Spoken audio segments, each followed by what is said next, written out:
사도행전 25장 13절에서 22절 우리 다 함께 한 목소리를 읽도록 하겠습니다. 시작.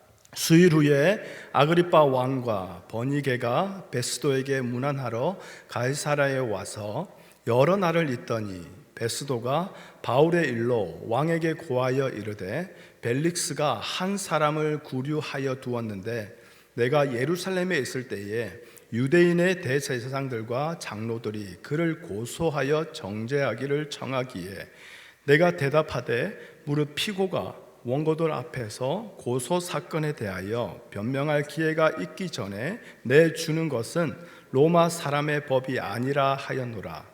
그러므로 그들이 나와 함께 여기 오매 내가 지체하지 아니하고 이튿날 재판 자리에 앉아 명하여 그 사람을 데려왔으나 원고들이 서서 내가 짐작하던 것 같은 악행의 혐의는 하나도 제시하지 아니하고 오직 자기들의 종교와 또는 예수라 하는 이가 죽은 것을 살아있다고 바울이 주장하는 그 일에 관한 문제로 고발하는 것뿐이라.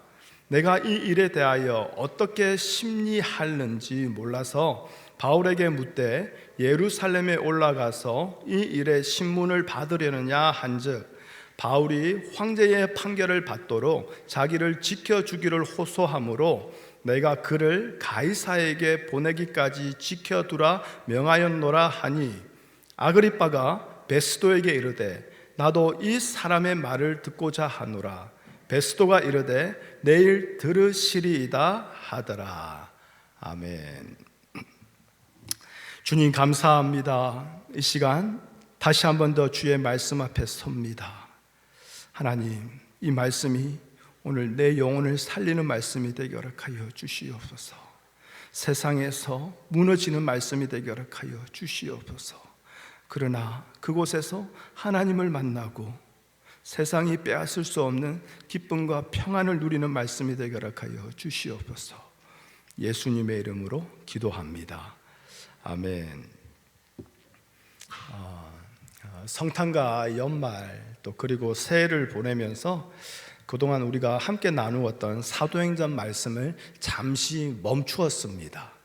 그리고 다른 본문의 말씀으로 성탄에 맞게 또 연말 또 새해에 맞게 그렇게 또 은혜를 함께 나누었습니다. 자, 오늘 다시 이제 사도행전으로 돌아왔는데요. 그 이전에 우리가 어떤 말씀을 나눴는지 다들 기억하시겠지만 그래도 혹시나 해서 한 번 더 이렇게 좀 되짚어 보도록 하겠습니다. 한 달 전에요, 우리가 총독 벨릭스에 대해서 말씀을 함께 나누었습니다. 예루살렘에 올라가게 되면 환난과 결박이 있을 거라는 그 성령의 그 말씀대로 바울이 예루살렘에 올라오자마자 바로 결박을 당합니다. 그리고 총독 벨릭스 앞에 서게 되죠. 그런데 그것을 바울은 또 기회로 삼아 그 벨릭스에게 의와 절제와 장차 오는 심판에 대해서 강론을 합니다. 그 말씀을 들은 벨릭스의 반응이 무엇이었느냐? 바로 두려워하더라 이겁니다. 그런데 두려워하는데 그의 결단은 무엇이었느냐? 지금은 바울에게 물러가고 나중에 틈이 나면 부르겠다. 나중에 틈이 나면 너를 불러서 더 많은 이야기를 하겠다. 그게 이제 벨릭스의 결단이었지요. 나중에 틈이 날 때마다 바울을 부릅니다. 그런데 부른 이유가 뭐라고요?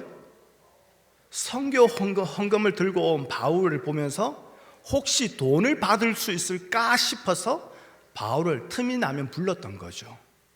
이를 통해서 우리가 무엇을 보았습니까?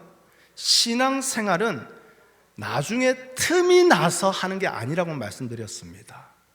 나중에 틈을 내서 하는 거라면 지금 우리의 신앙과 우리의 삶은 분리되어 있다는 거예요. 그러니까 신앙생활은 주일날 교회 한번 오는 그 시간에 하는 거, 그리고 나머지 삶은 신앙과 상관없이 내 마음대로 살아가는 거. 그러면서도 나중에 시간 내서 기도해야지, 나중에 시간 내서 말씀 봐야지. 근데 정말 시간 날 때 기도해지고 말씀 보아주던가요? 아니지요. 벨릭스처럼 돈이 되는 거, 내게 유익이 되는 걸 쫓아가게 됩니다. 그래서 틈을 내서 하는 것은 신앙이 아니라고 말씀드렸습니다. 자, 그리고 난 뒤에 그 다음 우리가 어떤 말씀을 받느냐?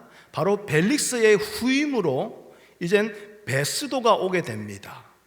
근데 이 총독 베스도는 아주 부지런했던 사람 같아요. 새로 부임되고 3일 만에 바로 예루살렘으로 내려가죠. 왜 그렇습니까?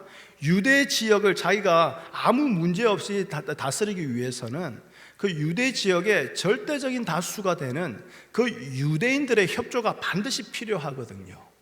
그래서 유대인들의 지도자를 만나기 위해서 예루살렘으로 내려갔는데 이 유대인들이 아직도 바울을 포기하지 못하고 있는 거죠. 그래서 가이사랴에 잡혀있는 그 바울을 우리 예루살렘으로 보내주세요. 왜 그런 요청을 했습니까? 예루살렘으로 내려올 때에 우리가 그를 죽여버리겠다. 그런데 총독 베스도는 그래도 자기의 그 자리를 어떻게든 지켜내기 위해서인지 모르겠지만 로마 사람 법에 그렇게 재판을 해서는 안 된다. 정말 그렇게 하기를 원하거든 너희들이 차라리 나랑 같이 가이사랴로 다시 올라가자. 그렇게 했던 겁니다. 그러면서 그 앞에서는 거절을 했는데 가이사랴에 돌아온 이 총독 베스도가 바울에게 다시 개인적으로 물어보죠. 너 혹시 예루살렘에 가서 재판 받을래? 왜 그렇게 물어봤습니까? 이미 베스도는 바울에게 죄가 없다라는 것을 알고 있었던 사람이에요. 그럼에도 자신의 자리와 자신의 안위를 지키기 위해서 반드시 필요한 그 유대인들, 그 유대인의 지도자들의 그 요청을 감히 이렇게 무시할 수 없었던 거예요. 어떻게든 그들의 마음을 만족을 시켜줘야 되니 바울에게 또 물어본 거예요. 예루살렘 가서 한번 재판 받아볼래? 이게 뭐라고 했습니까?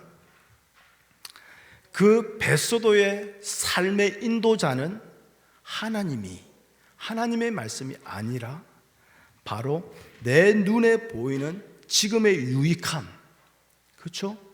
내 눈에 보이는 지금 나에게 힘들 만한 것들, 그리고 그것이 앞으로 내 인생의 미래에 어떻게 도움이 될 수 있을까라는 염려와 어떻게든 지금 잘 비비면 그게 나중에 힘이 될 거라는 나의 욕심, 그것이 그 인생의 인도자라고 얘기했어요. 우리도 입으로는 신앙의 멋진 말들을 많이 합니다. 하나님은 내 삶의 인도자요, 내 영혼의 인도자라고, 너에게 선한 목자가 된다고 말은 하지만 막상 살아가는 우리의 삶을 보면 하나님이 아니라 나의 유익이요, 언젠가는 이루고 싶어하는 나의 성공을 향한 우리의 욕심이 내 삶의 인도자라고 우리가 함께 나눴습니다. 그러다 보니 예수님과의 관계는 항상 두 번째로 밀려납니다. 나중에 틈이 있으면 그때 하면 되지, 항상 대수롭지 않은 걸로 밀려납니다. 그러면서 제가 우주 왕복선 챌린저호를 말씀드렸죠. 출발하고 73초 만에 공중에서 폭파되어져 버렸습니다. 폭파된 이유가 아주 거대한 어떤 기술적인 그런 복합적인 그런 문제가 아니라 고무 오링 그거 하나 때문에 그 우주 왕복선 챌린저가 완전 폭파되어 버렸어요. 그러면서 우리 신앙도 이렇다. 우리는 큰 문제에 넘어지지 않는다. 그런데 매일 평소에 별거 아니라고 대수롭게 여겼던 그 작은 기도 한 시간, 말씀 한 구절 읽는 그 시간, 예배에 참석하는 그 순간, 그 작은 하나가 우리가 양보하고 타협할 때에 그때에 우리의 신앙 무너지는 거다. 그렇게 말씀드렸습니다. 그래서 나중에 어떻게 다가올 줄 모르는 그 미래에 그 내일로 인해서 두려워하면서 그러면서 오늘 우리에게 주신 하나님의 은혜를 양보하고 타협하지 말고 오늘 나를 예수 안에서 붙들어 메워 놓으시는 그 하나님의 은혜 속에서 하나님께 가까이 하기를 무엇보다도 소중히 여기며 그렇게 힘쓰자고 말씀드렸습니다. 자, 이제 다 기억나시지요? 그렇죠. 할렐루야. 자, 그런 말씀을 나눴고요. 자, 그런 총독 베스도의 계속되는 본문의 말씀입니다. 자, 이 총독 베스도에게 오늘 보니까 아그리빠 왕과 버니게가 문안하러 왔습니다. 버니게는 아그리빠 왕의 이제 누이예요. 근데 이 버니게는 오늘날로 말하면 여러분 자이언트나 월마트에 가면 그 캐시어 앞에 이렇게 막 연예인들 뭐 매거진 그 잡지 같은 거 있지 않습니까? 그렇죠? 막 브릿니가 뭐 어떻게 했다 뭐 어쨌다 막 그런 나온 잡지, 거기에 계속 실릴 만한 여자예요.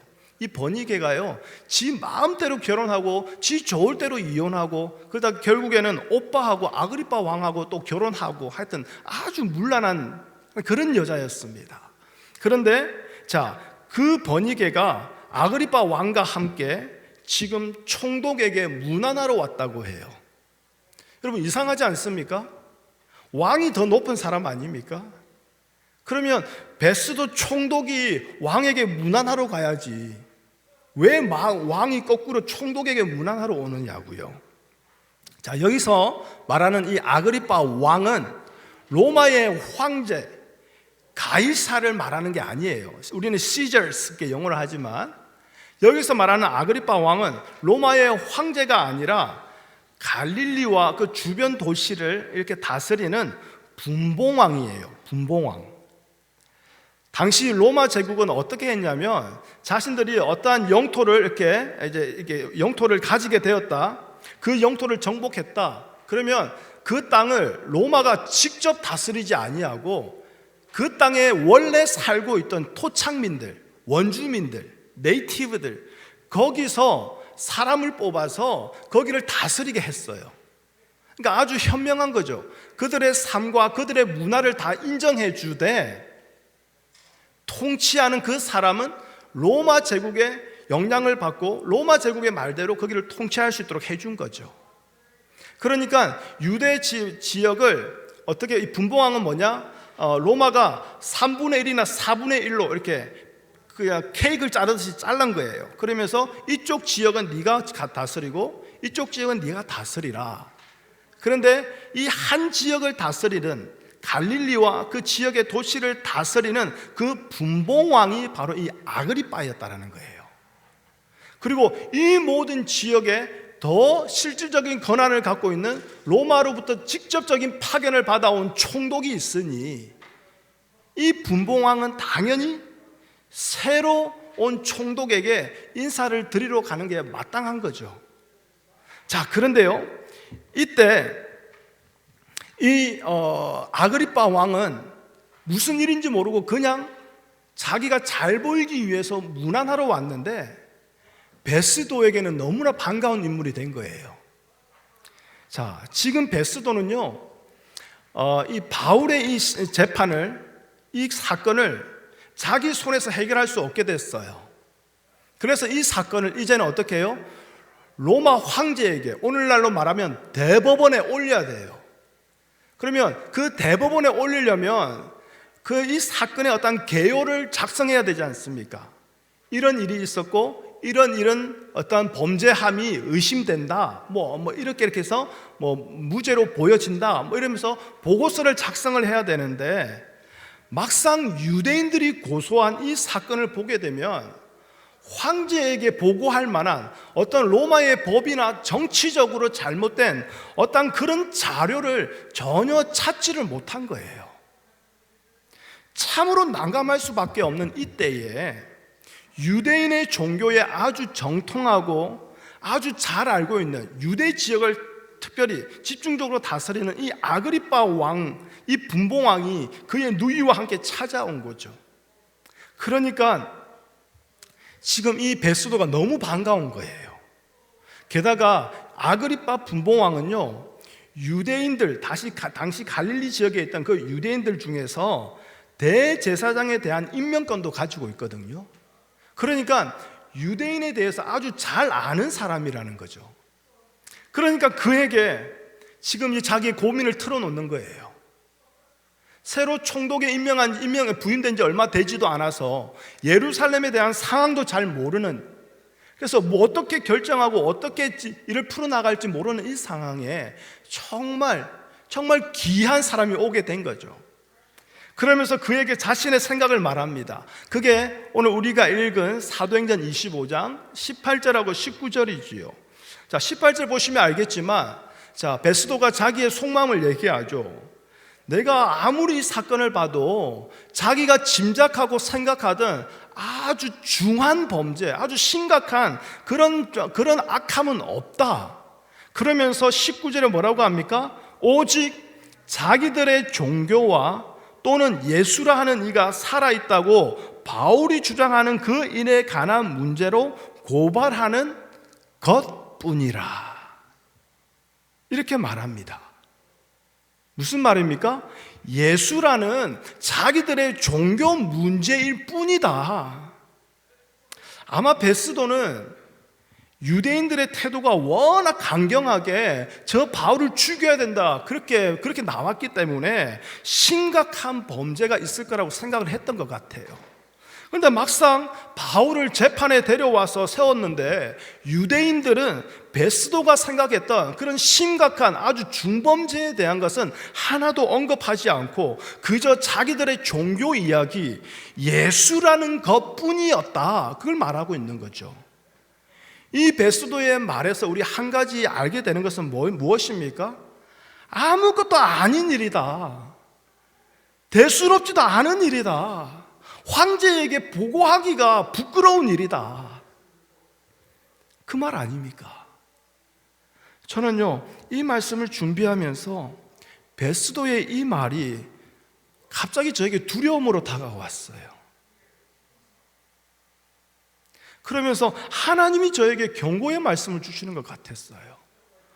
왜냐면요, 제가 목회하고 그러면서 목사로 살아간다고 하지만 제가 종종 베스도의 이 말을 저도 하고 있다는 것을 보게 되었거든요.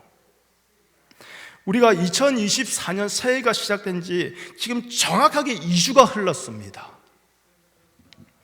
작년 마지막 주일 예배를 우리가 송구영신 예배로 함께 드렸죠. 그럴 때에 우리의 2023년이 어떠했는지 다시 돌아보는 시간을 잠시 가졌습니다. 우리의 2023년 신앙생활 점검표 해가지고, 그렇죠? 질문을 던지고 표를 그리고 그러면서 우리가 지금 어떻게 하고 있는지 6개 항목에 나눠서 한번 살펴봤죠. 제가 그때 질문한 그것이 신앙생활의 전부가 아닙니다. 그걸 또 지켜낸다고 해서 그것이 온전한 신앙이라고 말할 수도 없습니다.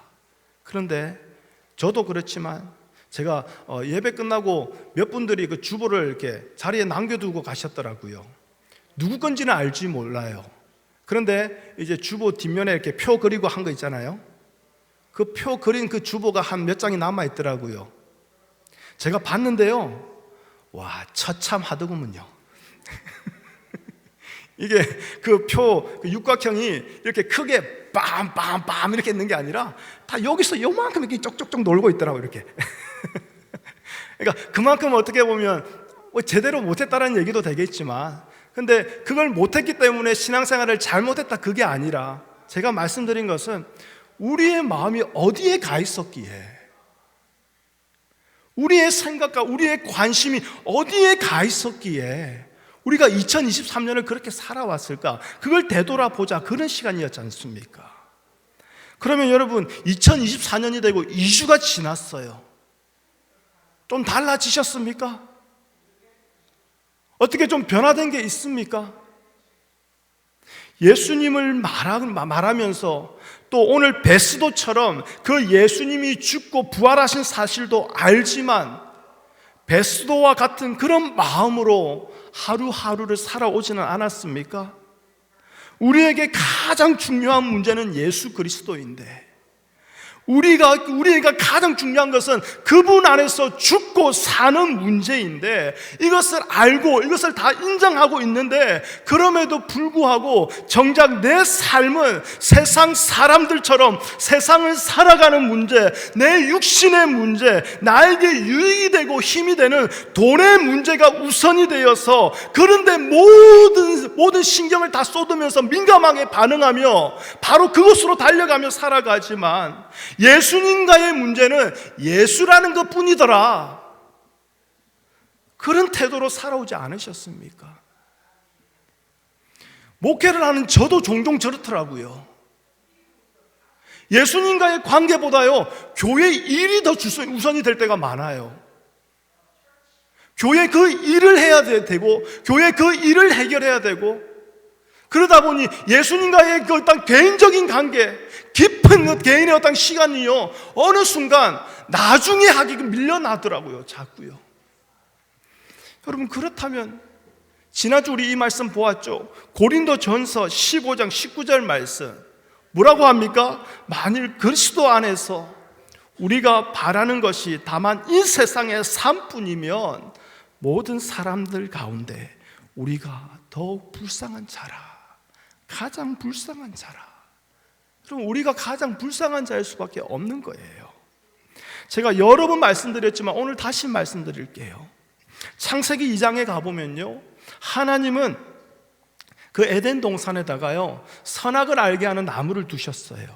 그런데 그것만 둔 게 아니라 생명나무도 같이 두셨어요. 그리고 그 아담에게 뭐라고 하냐면, 각종 동산나무의 열매는 다 네 마음대로 먹어라, 생명나무의 열매도 먹어도 된다, 그 말이에요. 그런데 오직 한 가지, 선악을 알게 하는 나무의 열매는 먹지 말라라고 하시면서, 먹는 날에는 너가 반드시 죽게 될 것이다, 죽을 것이다, 그걸 말씀하셨어요. 하나님께서 선악을 알게 하는 나무의 열매를 먹지 말라고 하신 것은 인간인 우리에게 선악을 아는 지식을 하나님이 허락하지 않으신다라는 거예요. 인간은 하나님의 피조물이기 때문에 그런 거예요. 피조물인 인간에게 선한 것은요, 하나님이 주신 모든 것이에요. 그래서 하나님이 주신 모든 것을 우리가 옳고 그르다, 좋다, 나쁘다 판단할 필요 없이 그저 받고 누리며 기뻐하고 감사하면 되는 거 아닙니까? 그게 하박국 선지자가 고백한 것처럼 포도 열매가 없으며 감람나무에 소출이 없어도 구원의 하나님으로 인하여 기뻐합니다, 그 고백 아닙니까? 그런데요, 나만의 선악의 지식이 우리 안에 들어와 버렸어요. 사람을 보고 판단하는데 나만의 기준이 있어요. 어떠한 일을 보고 판단하는데 나만의 기준이 있어요. 어떤 교회를 판단하는데 내가 바라는 선악의 기준이 있어요. 그런 우리에게 만약 우리가 열심히 일했는데도 밭에 소출이 없습니다, 포도나무에 열매가 맺히지 않습니다, 그러면 그것을 우리가 선한 일로, 하나님의 선한 일로 받아들일 수 있을까요? 아니요, 우린 그렇게 못해요. 왜요? 나에게 선한 기준이 나에게 세워져 있거든요. 나에게 선한 것은 무엇입니까? 내가 열심히 신앙생활을 했는데, 내가 열심히 교회에서 봉사했는데, 내가 열심히 성도들을 섬겼는데, 하나님 이거 열매 맺게 해줘야죠, 포도나무 맺히게 해줘야죠, 밭에 소출이 있어야죠, 우리의 양떼가 많아야죠. 이게 우리가 말하는 선함 아닙니까?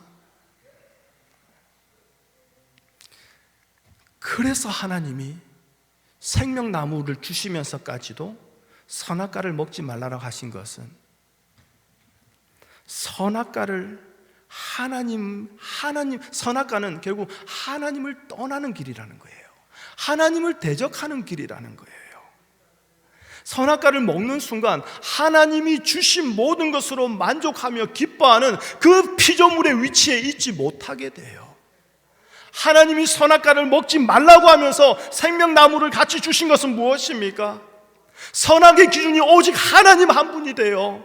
하나님이 우리에게 좋은 것을 주시는 모든 것이 우리에게 기쁨이 되고 감사가 되는 그 피조물의 위치에서 하나님은 우리와 영원히 교제하기를 원하셨다라는 거예요. 그런데 뱀이 나타납니다. 창세기 3장. 하나님이 말씀하신 그 뜻과 그 모든 의도를 아무것도 아닌 것처럼 여겨버리게 만드는 뱀의 그 교활한 한마디, 그게 뭡니까? 같은 선악을 알게 하는 나무를 가리키는데 동산 중앙에 있는 나무라고 말합니다. 하나님이 그 나무를 주신 그 뜻과 그 의도를 보지 못하게 하고 그저 모양과 형식만을 보게 합니다. 오늘날 이런 교회가 얼마나 많습니까? 예배라는 모양과 형식이 얼마나 중요합니까? 예배라는 그 순서의 그 형식이 얼마나 중요합니까? 주기도문 안 들어가면, 사도행전 안 들어가면 이단이라고 정죄하는 교회들 얼마나 많습니까? 그 예배를 주신 하나님의 마음과 뜻은 모르고 모양과 형식만을 바라보는 거예요. 그게 뱀이 하는 짓거리예요. 그런데 그 뱀이요, 그 우리에게 하는 말이 우리를 괴롭게 하고 우리를 어렵게 하는 말들이 아니에요. 오히려 우리를 격려해주고 우리를 높여주며 우리를 위로해주는 말이에요. 하나님은 반드시 먹으면 죽는다 했는데 뱀은 뭐라고 합니까? 결코 죽지 않는다. 너무나 좋은 얘기 아닙니까? 더불어 거짓말까지 합니다. 눈이 밝아져 하나님 같이 될 거야.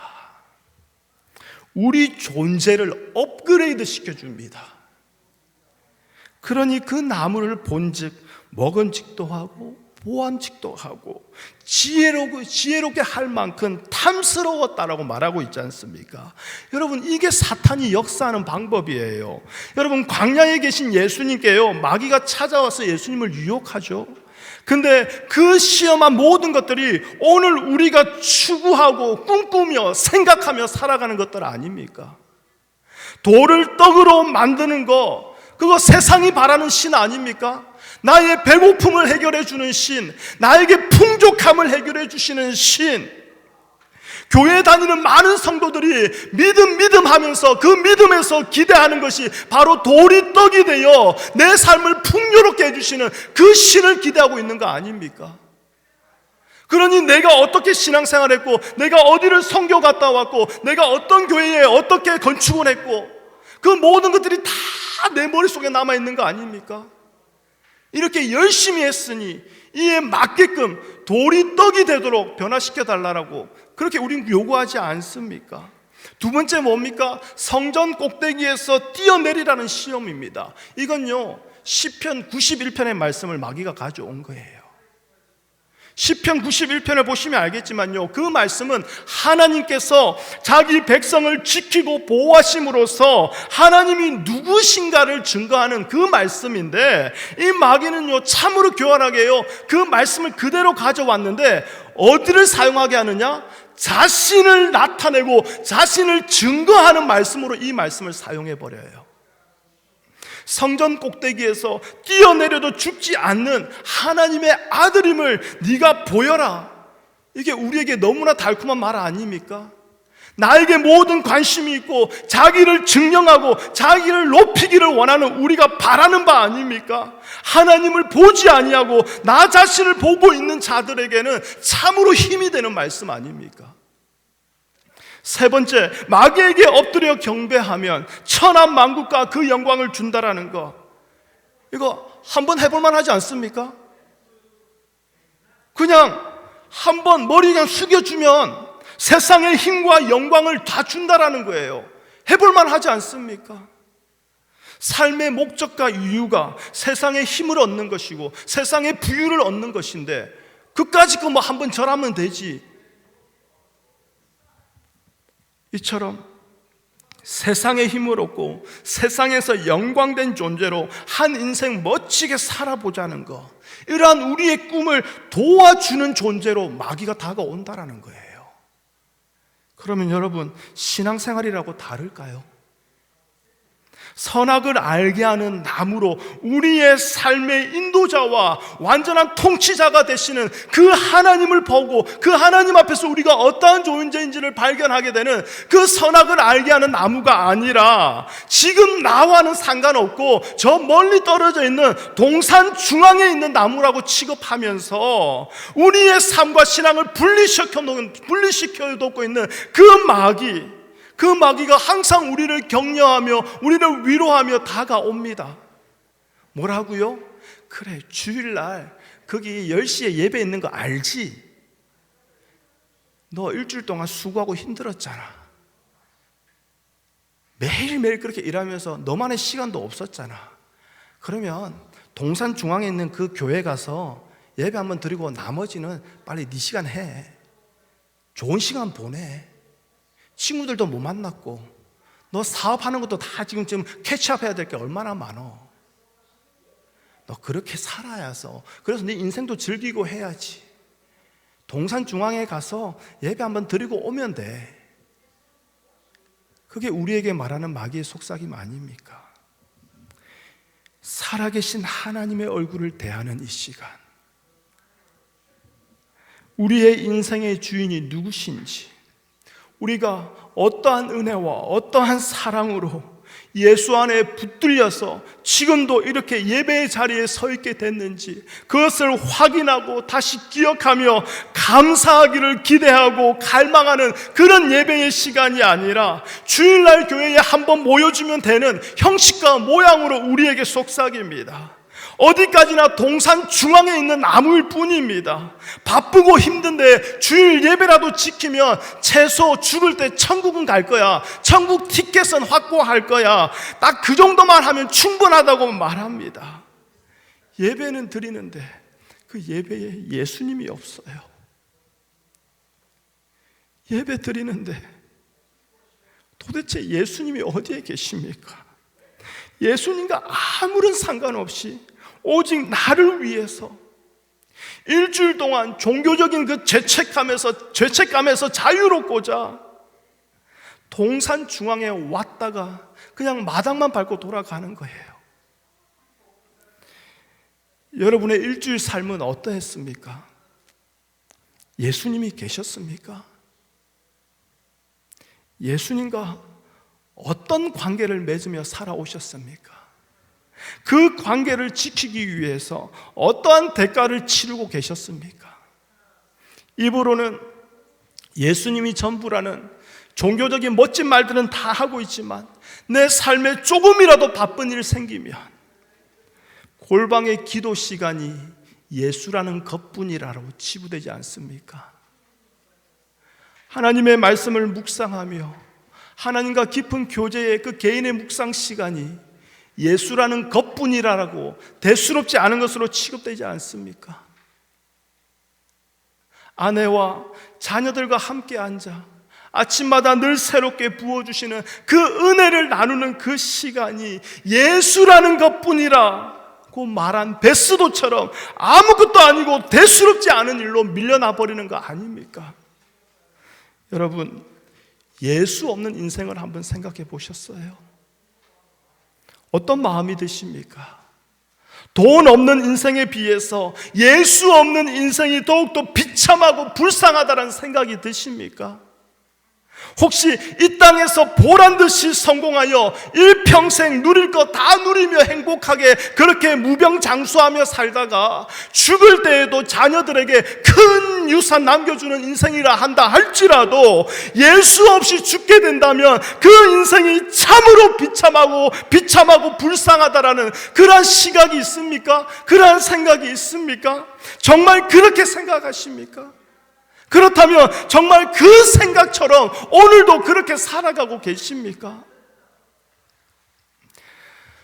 지난 수요일 우리 김영옥 성도님의 하간 예배를 우리 교회 묘지에 가서 드렸습니다.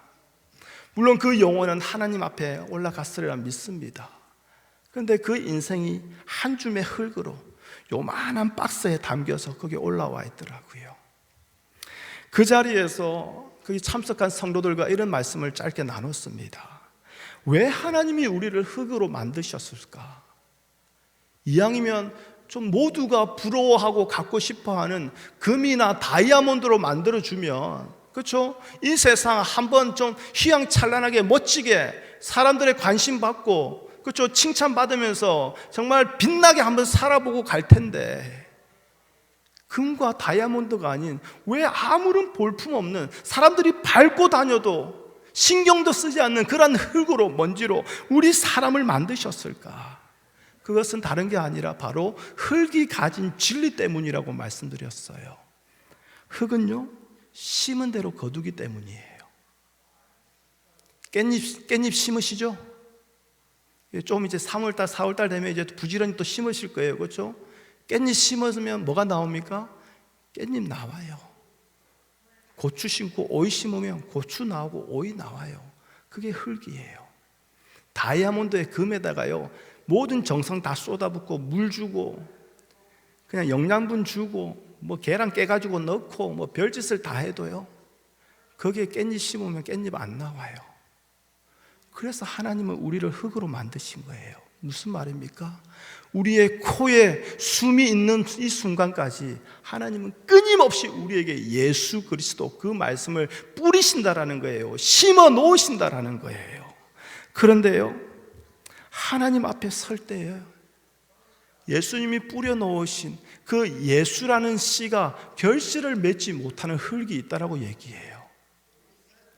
세상의 염려와 재물의 유혹에 그 말씀이 막혀 결실하지 못한 흙이 있다라고 말씀하십니다. 여러분, 세상의 염려와 재물의 유혹에 결국 예수 그리스도라는 그 문제는 예수라는 것뿐이라는 그렇게 살았던 그 인생은 결국 어떻게 됩니까? 내일이 없는 인생이 되어버려요. 예수라는 아름다운 열매가 없는 나무는 하나님이 뭐라고 하십니까? 찍혀 불에 던져질 것이라고 말씀하셨기 때문이에요. 결국 예수라는 것뿐이라 그러한 마음으로 살았던 그 삶은 이 땅이 전부인 인생이 되어버리는 거예요. 그러니 죽음이 두렵고 무서운 것 아닙니까? 그런데 예수가 전부인 인생, 예수 그리스도와 함께 십자가에 못 박혔기에 이제는 내가 사는 것이 아니요 오직 내 안에 그리스도께서 사신 그 성도의 인생은 내일이 있다라는 거예요.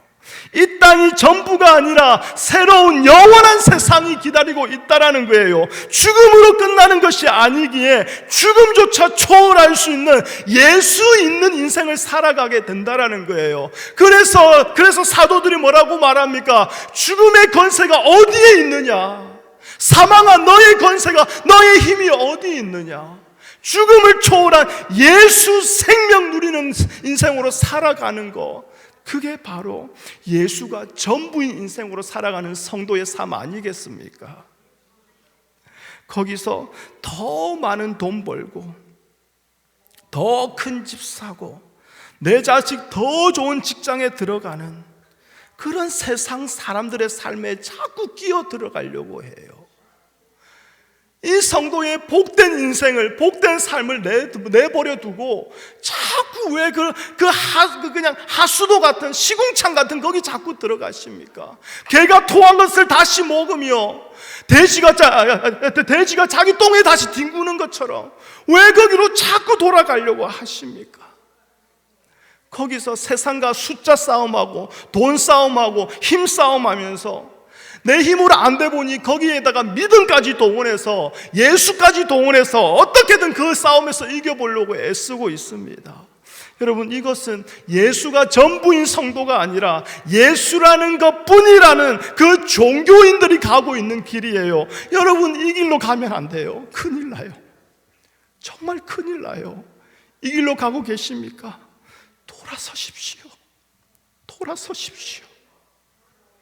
어떤 인생을 가고 있는지 다시 한번 더 살펴보십시오. 정말 예수님이 계신 인생을 위해서 힘쓰고 계십니까? 주님의 생각이 무엇인지 배우기를 힘쓰고, 그래서 주님의 마음과 같은 마음으로 살기를 애쓰며 주님만을 바라보기를 살기를 힘쓰고 애쓰고 노력하며 수고하며 그렇게 살아가고 계십니까? 그렇다면 하나님이 우리에게 주신 가장 좋은 거, 바로 예수 그리스도를 대수롭지 않게 여기는, 그저 동산 중앙에 있는 나무라고 여기는 그 죄에서, 그 마귀의 속삭임에서 속히 벗어날 수 있기를 바랍니다. 그런데 어떻게 벗어나게 될 수 있습니까? 바로 이사야 55장 6절 말씀입니다. 함께 읽어보겠습니다. 이사야 55장 6절 말씀, 시작. 너희는 여호와를 만날 만한 때에 찾으라. 가까이 계실 때에 그를 부르라. 여러분, 여호와를 만날 만한 때가 언제입니까? 여러분의 육체가 있는 매일의 삶 아닙니까? 여러분의 육체에, 여러분의 그 목에 숨이 붙어있는 이 삶이 끝나는 그날, 그때가 매일매일 여호와를 만날 만한 때 아닙니까? 그때에 우리의 영혼을 돌보시며 우리의 영혼을 포기하지 아니하시고 고아와 같이 내버려 두지 아니하시고 우리를 붙드시는, 가까이 계시는 그를 부르라라고 말합니다. 근데 이 부르다라는 이 말을 예레미야는 조금 더 강조했어요. 예레미야 33장 3절입니다. 예레미야는 이렇게 얘기해요. 시작. 너는 내게 부르짖어라. 내가 내게 응답하겠고 내가 알지 못하는 크고 은밀한 일을 내게 보이리라. 여러분, 여기서 부르짖으라는 것은 말 그대로 쥐야 하면서 소리 지르고 산에 올라가가지고 소나무 하나 뽑듯이 우와 하면서 그걸 말하는 게 아니에요. 그렇게 기도하셔도 되고요, 그렇게 안 하셔도 돼요. 조용히 묵상 가운데 기도하셔도 돼요. 그런데 부르짖어라, 이 말은 무엇이냐? 우리의 존재의 전부를 걸으라는 거예요. 우리 마음의 중심의 전부를 결단하고 그분께 나아오라, 그 말인 거예요. 그러면 우리가 알지 못하는 크고 비밀한 은밀한 일, 마귀에 사로잡혀 나를 위해서만 살아가던 우리가 결코 알 수도 없고 발견할 수도 없던 그 일이 뭡니까? 바로 예수 그리스도를 우리에게 보내신 그 하나님의 일. 그래서 하나님이 보시기에 좋았던 대로 다시 자비로 긍휼로 회복시키시는 그 하나님의 회복하심의 역사를 우리에게 보이시겠다고 약속하신 거죠. 여러분, 예수님을 따르면서 무엇을 기대하고 계십니까? 무엇을 얻고자 하십니까?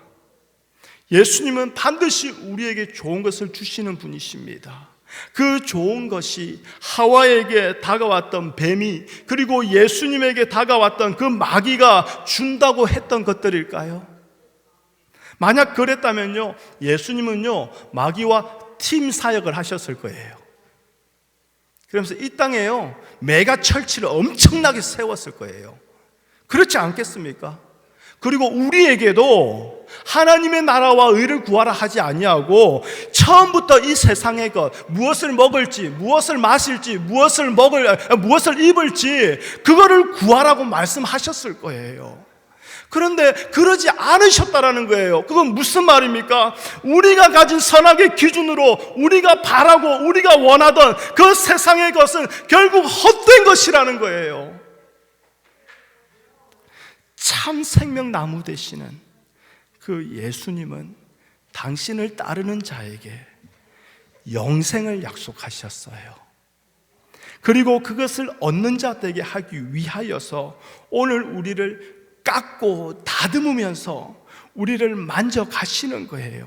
근데 우리는 그것이 싫다고 해요. 힘들다라고 얘기해요. 그렇게까지 할 필요가 없다고 얘기해요. 예수라는 것뿐이라 말하면서 거기서 도망치며 어떻게든 내 육신이 편하고 내 육신이 즐거운 대로, 내 육신이 바라는 대로 하며 살다가 나중에 틈이 나면 하겠다라고 그렇게 항상 뒤로 밀어버립니다.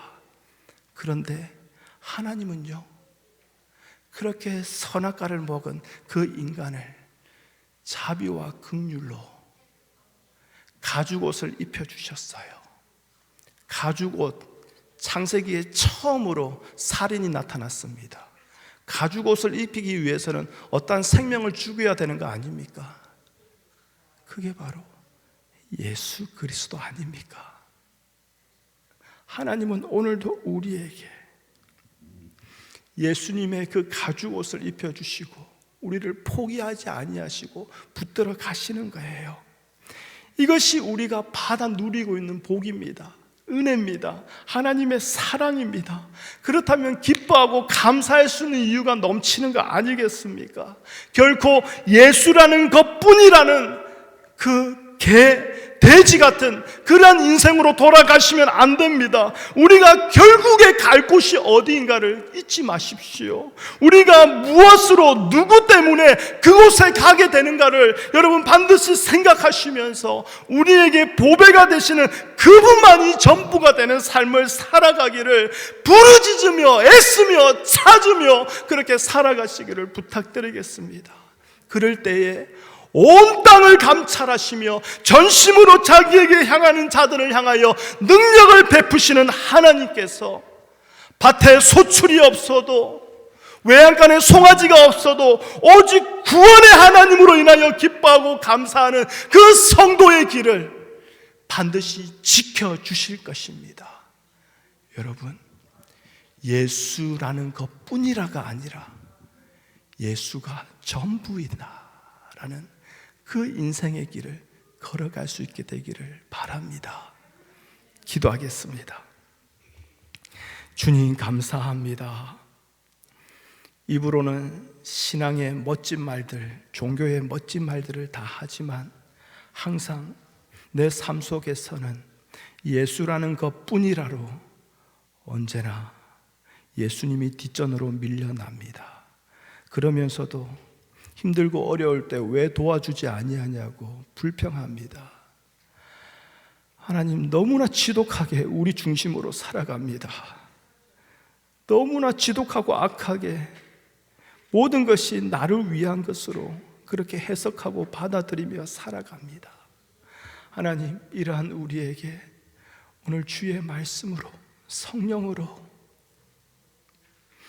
예수 그리스도를 죽이시고 그 가죽옷을 입혀주시는 하나님의 사랑을, 은혜를 보게 허락하여 주시옵소서. 하나님의 은혜와 사랑이 아니라면 하나님 앞에 설 수 없는 자, 영원한 생명을 누릴 수 없는 자, 예배조차도 할 수 없는 우리의 형편을 알게 허락하여 주셔서 오직 예수가 전부인 인생을 살아가게 도와주시옵소서. 어떠한 형편에서도 예수가 전부요, 세상의 그 무엇과도 바꿀 수 없는 가장 존귀한 분이 되게 허락하여 주시옵소서. 오늘 그 길을 걸어가겠습니다. 우리의 힘으로 할 수 없사오니 성령으로, 말씀으로, 주의 능력으로 붙들어 매어 주시옵소서. 예수님의 이름으로 기도합니다. 아멘.